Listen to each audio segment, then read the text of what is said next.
Welcome to Proving Grounds. We take the best cars we can find and throw them on our obstacle course to find out which is the fastest. But there's a twist. There are speed bumps to slow the sports cars, a wet corner to thwart the SUVs, and an off-road shortcut for the 4x4s. There's fake deer, a real parallel parking challenge, and it's all happening in the middle of the desert. Which vehicle will set the best time? Watch and find out.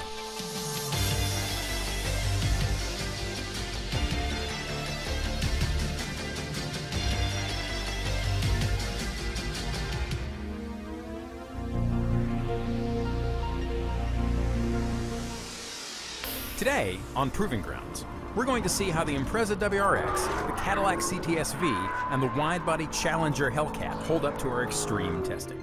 That's over 2,000 combined horsepower, Sam. If you want to sit this episode out, I won't judge. It's mighty big talk from a man who put a Camry on its roof at Daytona. And the 30 lands on its roof. That's Parker Kligerman. Oprah says there are no failures. And speaking of living your best life, here's Lee Keane in an SDHQ Tundra.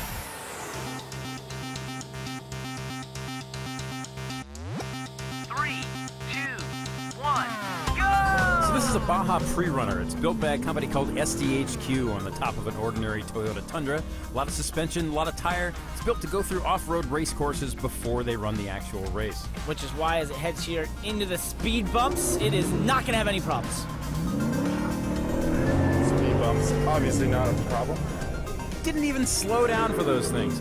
It will have some weaknesses here shown in Cardboard Alley as it tries to change direction quickly. It's too soft and floppy for that. I like to put that deer on my wall. Into the parallel parking challenge. Now this is where it's definitely going to lose some time just because of its massive size. He's probably going to have a problem with it because he can't see out of it either. He's going pretty slow. Going to see how this ends up. And he made it! Yeah! Didn't take out anything. This thing looks pretty mean though. Just like Sam when he hasn't had his coffee. Will he elect to use a dirty shortcut? He can. It's an off-road truck, and that shortcut was built... Oh! Of course he does. It was built specifically for vehicles like this. Oh, he went a little bit wide there. You see he goes over the cones. 2, 3, 4 cones taken out. Why not? Just a tad optimistic in his grip level there. It's rules. Trucks like this don't need rules. Not at all. Look at that suspension travel. That's a little bit more fun than the pavement. He's taking out a few cones on the exit there. Now he'll go right by the Goodwood chicane and heading towards the S's.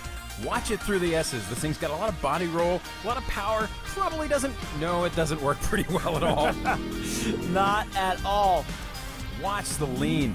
Into the corner, in the middle of the corner, coming out of the corner. Will he keep it on the track?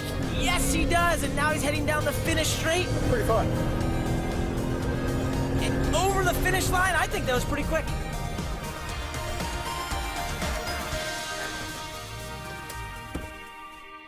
Well, I feel like your name is now Chad or Buzz or, I don't know. I'll be whatever the truck tells me to, because this thing pretty much is the boss of me right now. 157. Yeah, not too bad. It accelerates pretty good. Everything else, maybe not so much. But, you know, it's fun. Makes noises. How was it on the back straight? Because it went down in almost a permanent plane. Yeah, mostly that's the shock, a little bit of the horsepower doing that. It's really soft, so it just likes to be in the dirt. Hey, Parker, you doing the WRX next? I am. Oh, I got you something. Oh, how nice of you. Ah, thanks. No problem. He's got a little hat on. In my group of friends, Subarus are the obvious choice for normal suburban people.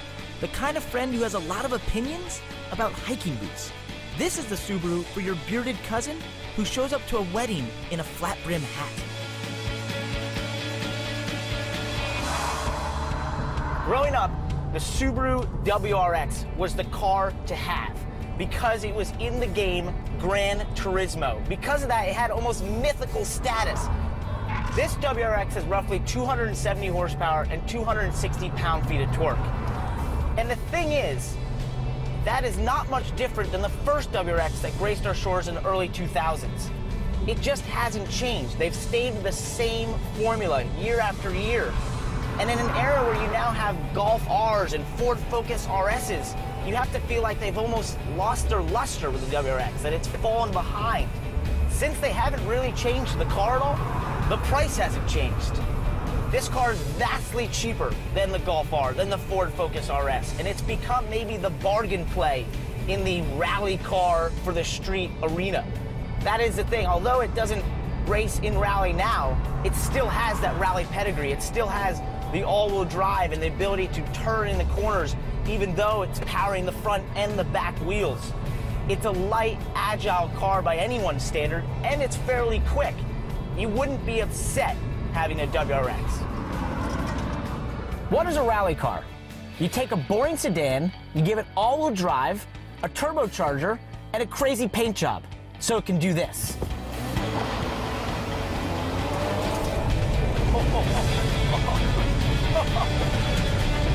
Oh, wow.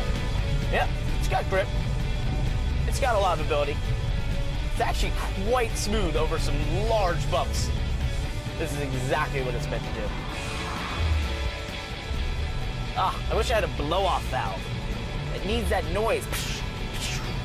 It just doesn't have that.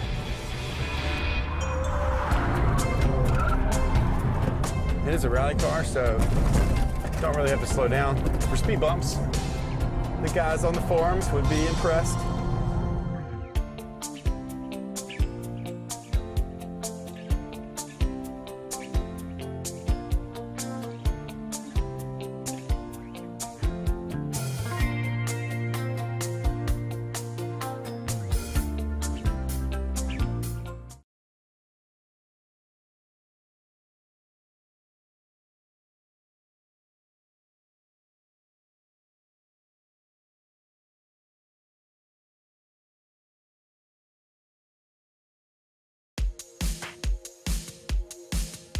Welcome back to Proving Grounds. Today, I've got a 600 horsepower Cadillac to drive, and later, Parker is going to try and keep a very special Hellcat out of the only wall we've got. But first, Lee Keene is going to drive a Subaru WRX like he's robbing a bank. Something interesting about the WRX? It's very blue. You're extremely observant, and I'm proud of you. Yeah, thanks. Learn more colors. 5, 4, 3, 2, 1. Go! Oh. All-wheel drive launch with a manual transmission. Always fun. So we've had a lot of all-wheel drive cars on this track, and the thing is, they're always quick, but they never look that dramatic. It is a rally car, so don't really have to slow down. For speed bumps, you could just call me baby driver. Like a giant baby driver, maybe. Nice. Nice handling. Good steering response. And into the parallel parking challenge. This will be easy. It's like a 90-year-old Ken Block doing Gymkhana. Yep. Low drama, it's easy, he's out, quiet. I think Ken would have more flair. Hey, Lee, if you had to describe this car. Dope handling, dope performance. The guys on the forums would be impressed. Into the wet corner, sideways. He elects to not use the dirty shortcut, which I thought he would in a rally car. He could do it. It is an off-road vehicle. Why is he so serious? It's because he has to wear a helmet instead of a flat bill hat. Very controlled. Very easy in a way. Do good with chicane, very easy. Low drama. Nice little balance. Good on the nose, turns really well. I almost thought about going through the off-road course. Should have, it is a rally car. Over the finish line.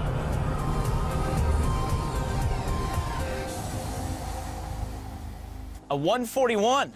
You feel like a rally driver? Yeah, that's pretty good. You know, I really like Subarus, but it did leave me wanting a little bit more for sure. But the front end actually is really good for an all-wheel drive car, but you have to do everything perfectly to get that rotation out of it. But when you do, it's pretty good. Sam, next you get to drive the Cadillac CTS-V. I do. I'm so jealous. You would be jealous if I was driving a Dodge Neon. True. You like everything. I do. General Motors has always made its money building normal cars, but it's also made history by taking those normal cars and doing extremely abnormal things with them. This is the Cadillac CTS-V. It's It's a $90,000 Cadillac that makes 640 horsepower. Now, all that power comes from a pushrod V8. It's basically the same V8 that's found on the Corvette, with a supercharger on it. Now, that supercharger comes from the Corvette Z06. In Z06, it makes about 650 horse. Here, it makes 640, which, as you can tell, is completely not enough. What you get for that 100 grand, in addition to that motor, is really trick shocks that we'll talk about in a second that help this big beast turn, a back seat that actually holds adults, a trunk, and a 200-mile-an-hour top speed. Now, this isn't the first CTS-V that Cadillac has made. Back in 2004, they did the same basic trick. They took their four-door sedan, stuck a Corvette motor in it. Around about 2010, you could get that in a wagon form. Both of those cars are available in a manual. This one only comes with an 8-speed automatic, but it's a really good gearbox. The giant Brembos are standard, big calipers up front. These Recaros cost a little over 2 grand, but they're worth it. And it has one more trick up its sleeve. So the cool thing about this car is that it has two personalities. One, it's a comfortable luxury car. Two, it's basically a supercar with 4 doors. And that comes from these shocks. Each shock has a special magnetic fluid in it, little iron particles suspended in it. At the bottom, it's controlled by an electromagnet, and that electromagnet is controlled by a computer inside the car. When the computer tells that magnet to apply more juice to the shock, that fluid gets stiffer. The car rides more firmly. Sometimes it can even happen in the middle of a corner. What that means is that one minute it's a luxury sedan, the other minute it's a supercar. Now, this technology is pretty amazing. It was developed in concert with GM, but it's found its way into a bunch of other cars, mostly supercars. But this is one of the best uses of it anywhere in the world. You can get into it for a fraction of the price. Holy power, power, power! Yes! Nice on the steering wheel.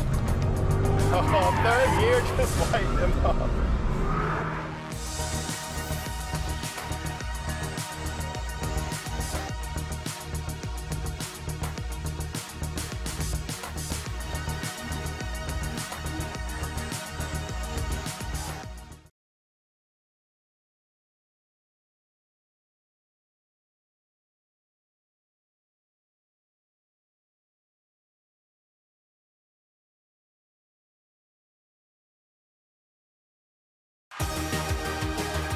Welcome back to Proving Grounds. Later on, I find out if wider is better in a Hellcat. But first, Lee plays the world's fastest mobster in a Cadillac CTS-V. I love this engine. You know where they should put it? My bedroom? I was gonna say Escalade, but I like your thing. Here we go. 5, 4, 3, 2, 1, go! Big V8 putting down all that power. Holy power, power, power! Corvette engine inside a sedan, a recipe for? Oh, it turned right and left, Parker. Cars can do that. Over the speed bumps, I was gonna say awesome. Oh man, all the power I want. Yes, just like a NASCAR. Nice on the steering wheel. Putting it in there pretty easy. It was slap the deer with the tail. Oh, third gear, just lighten them up. Okay, he's coming up with the parallel parking. People who drive Cadillacs and parallel park things hit things, right? They do, but I'm sure Lee won't do that here. No, he's good. He's talented. He's got a lot. Oh, never mind. Every time he gets back on the throttle, the rears light up. If the tires make it the whole lap, it's going to be a pretty good lap. He's happy. I like seeing Lee happy. It is good. How can you not be happy inside this car? Into the wet corner. Oh. Let's see a replay on that one. This must be why people drive Cadillacs now. They make everybody feel young, so if you're 90, they make you feel like you're 60. And Lee's, what, 30-something? Makes him feel 10. Beautiful footage, almost poetry, so much better than your writing. So in the dry, it spins the rear tires. So in the wet, naturally, twice as much. I can feel the shocks, magnetic shocks, trying to help out. They're barely hanging in there. Oh, get the behemoth stopped. I'm liking this lap. Where do you think it's going to end up? Maybe a sub 135. They really shouldn't as a sedan. I can't believe this is a Cadillac. Yeah, sedans aren't supposed to do less than 140 around this place. I'm thinking he's going to hit 38. Well, with that big drift there, he might have lost a bit of time. And over the line, all cars should be that way. Just powerful and sideways.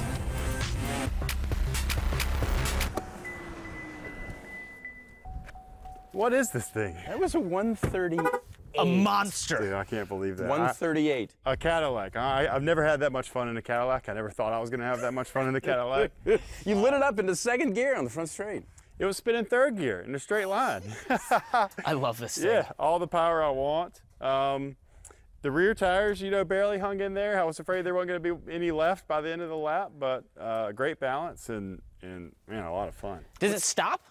Stops no problem. It does everything. It just does it all. Yeah. What's steering like? It's good. It's sharp. Basically, the rear is not going to hang on to the front end even as soon as you touch the throttle. So the steering, the front tires have plenty of grip. So you're saying the front end doesn't keep up the rear? We've got a lot of drifting in this episode. We do. It's a fun episode. I think it's time for the Hellcat. Oh, it's definitely Hellcat time. Most automotive engineers get up in the morning and put a little cream and a little sugar in their latte. Chrysler engineers must put ghost peppers in their coffee because it's the only way to explain this. The Dodge Hellcat Widebody, 707 horsepower, 650 pound-feet of torque, 0 to 60 in 3.6 seconds. Can you believe a car like this exists that you can buy from a dealer with a warranty for only $78,000? It's bonkers! Let's talk about the looks. It is that throwback muscle car era, but everything taken to 11. You've got the fat wheel arches, the huge rear tires, the hood scoops on the front end, everything in it screams muscle, screams power.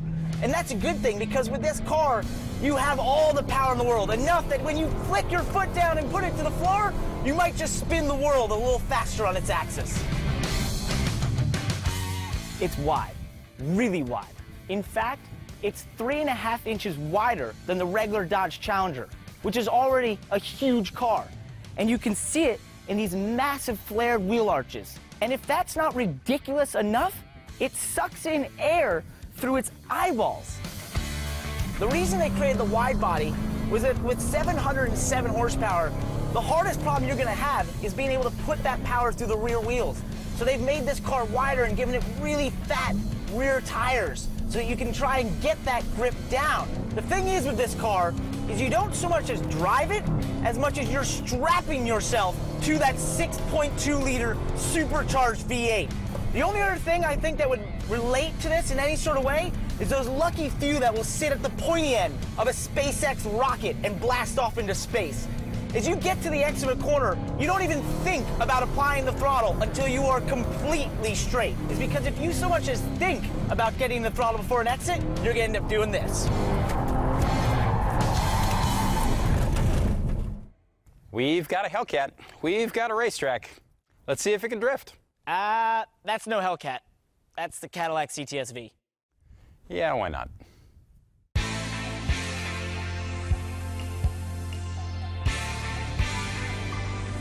Did you hear the curves? Did you hear the curves? Yes!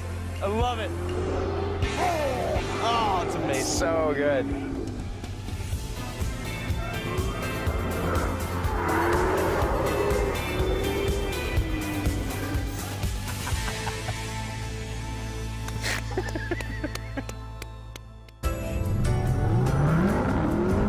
And back to wheel spin. Look, no hands, wheel spin. Oh geez, this is not going to end well.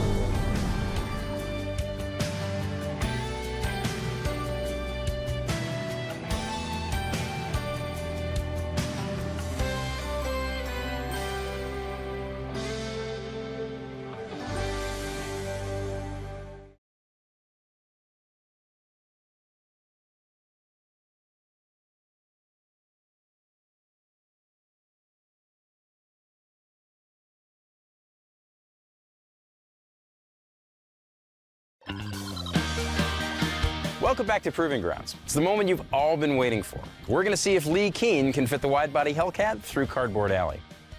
It's wide.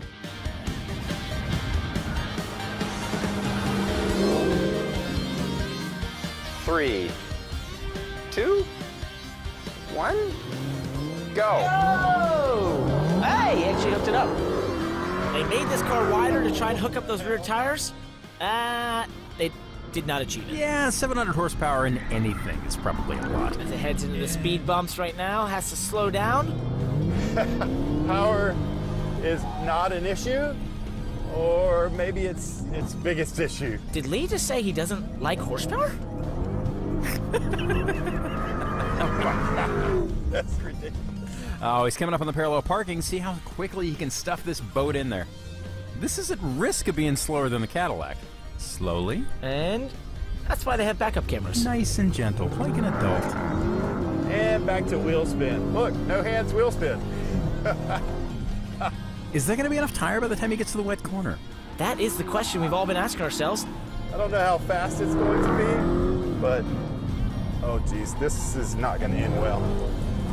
It's exciting there through the wet corner. Oh, replay time. Look at that. That's America. That's red, white, and blue. Stars and stripes. I just got a tear in my eye. The tires stopped spinning when I hit the brakes. You shouldn't hit the brakes then. Now we're heading towards Goodwood, trying to get the power down on the big turn. Can these brakes stop this massive car? Is it going to fit? Is he going to leave 11s coming out of it? Is there going to be smoke? Tune in later. Oh, there's your answer. I know what it's like to be big in this world, Everything is loose. but I'm definitely not this powerful. Yeah, I don't think this will be faster than the Cadillac. You know, it was huge already, so they put flares on it and made it wider. Oh, well, as he comes on the finish straight, he's all over the place, barely gets over the line.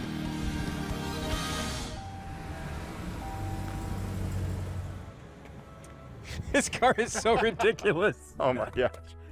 Oh man, yeah, that is quite the ride. You know, the wheels stop spinning whenever I hit the brake. She's a big girl, but she likes to party. So what do you think she did? I have no idea, man. I was just holding on for my life. It was a 144. That's not too bad. It makes up a lot of time on the straightaways, I guess. So what did we learn today? The WRX was pretty good. The Tundra was pretty impressive. The Hellcat, pretty something. I'm still trying to wrap my hands around that. And the CTS-V stole the show, I think. It was the best car. American muscle beats American muscle. That's right.